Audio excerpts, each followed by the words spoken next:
So in this video, I'm going to be covering the fundamental theorem of calculus part 1.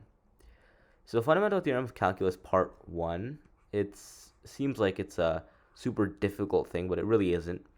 If we have the definite integral evaluated from 2 to x, say, for example, f of, or actually let's just use something arbitrary like a constant, like an a, and if we had f of t dt, if we wanted to find the derivative of this with respect to x, the fundamental theorem of calculus just tells us that this is f of x.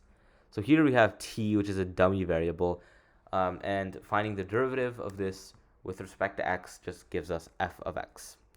So knowing this, let's try to do some examples.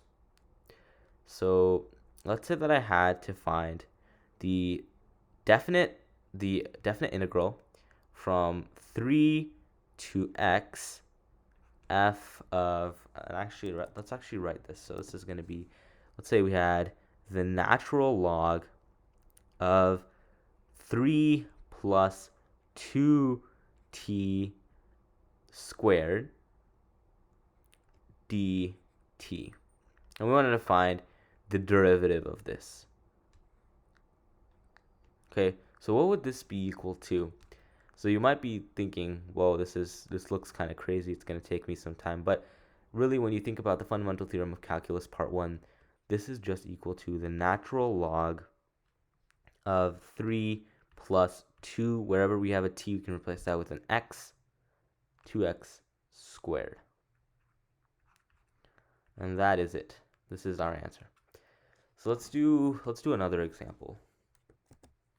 But this time, let's say that we had to find the definite integral from x to 4, and the function is 5 plus 3 g squared dg, and we wanted to find the derivative of this. So with respect to x, what would this be equal to? So this is just equal to, we need to have this x on the top. So what we can do is we can just use the property that tells us that if we have, so if we have the definite integral from a to b of f of x dx, this is equal to negative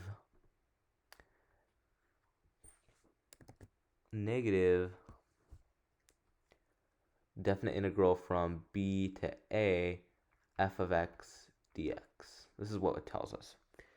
So if we know that, we can just write this as negative definite integral from x, or 4 to x, or 4 to x, 5 plus 3g squared dg. And we wanted to find the derivative of this. This is just going to be equal to, so the derivative of this is just equal to negative 5 plus 3x squared.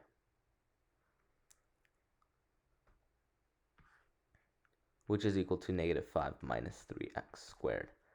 That's your answer. Hope you found this video helpful.